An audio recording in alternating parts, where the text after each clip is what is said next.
Welcome back to the course Introduction to Green Process Engineering. In this section of the course, we will have a look at the transition pathways of relevant industry sectors of the European Union. But before doing so, we will need to discuss what the European Union agreed on, how it is transferred to measures, and also what the monitoring looks like. The first thing we need to talk about is the European Green Deal. The European Green Deal was launched in December 2019, with the aim of making Europe the first carbon-neutral continent by 2050. The Green Deal summarizes the transition of the European ecosystems for a sustainable future. Here you see the Green Deal in a nutshell. The Green Deal covers all sectors of the economy, including the shift to sustainable and smart mobility, an environmentally friendly, fair and healthy food system, and the preservation and restoration of ecosystems and biodiversity.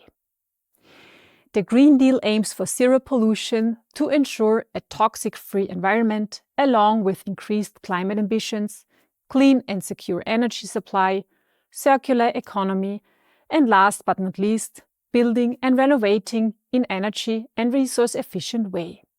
Accompanying measures address the financing of the transition, and no one should be left behind. Both are a necessity to achieve the ambitious goals that we agreed on.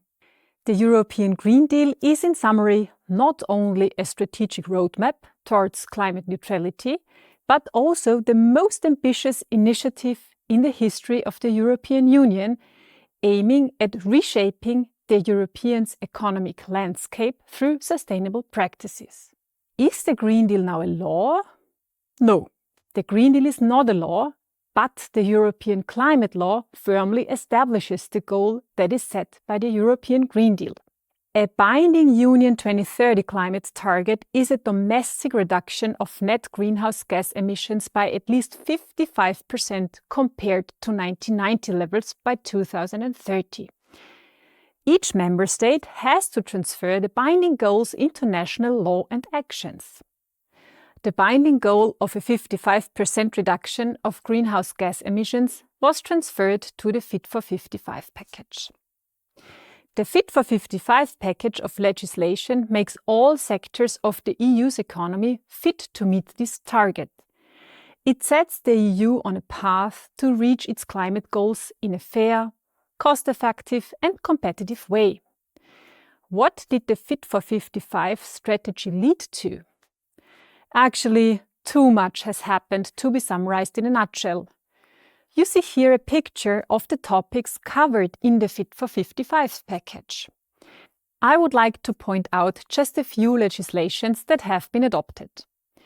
The Renewable Energy Directive, the Refuel EU Aviation Regulation, the Energy Efficiency Directive, the Emission Trading System, the Regulation on Land Use, Forestry and Agricultural Land, to name probably the most important ones.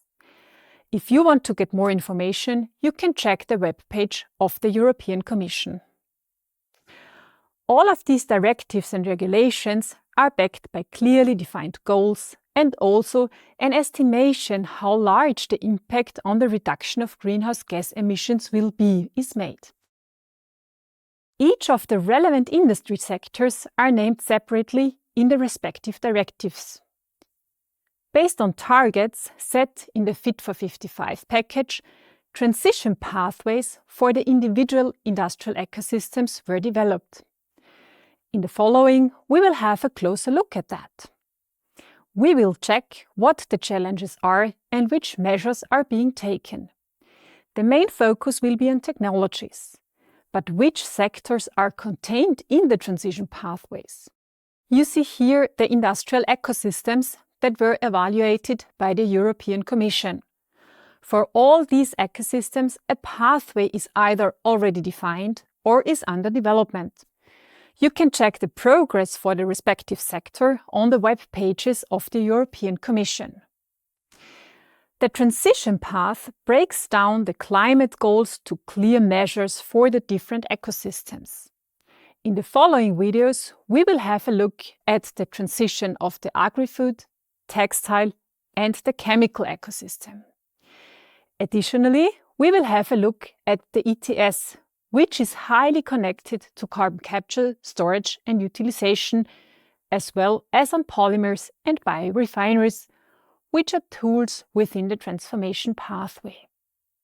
A main question we need to answer is also, how is the impact of the actions taken measured, and how is the progress towards net zero evaluated? Each year, the European Commission publishes the EU Climate Action Progress Report. It summarizes the progress towards the EU's emission reduction targets. The report covers actual emissions and projected future emissions for the EU as a whole and for every EU member state individually. It also includes information on different climate policy areas, EU legislative progress, climate finance and adoption. To get the newest information, you can check the web pages linked in the additional information. In summary, we had a look on the very ambitious goal of the European Commission to reach net zero in Europe. Further, we had a short look on the legislative framework and the relevant ecosystems. At the end, I showed you how the progress is evaluated and where you can find information. I hope this short introduction, covering the Green Deal, its transformation into the European climate law, and the measures that are defined, motivates you to watch all the videos of this unit. With that, I would like to thank you for watching and hope that you will also click on the other videos.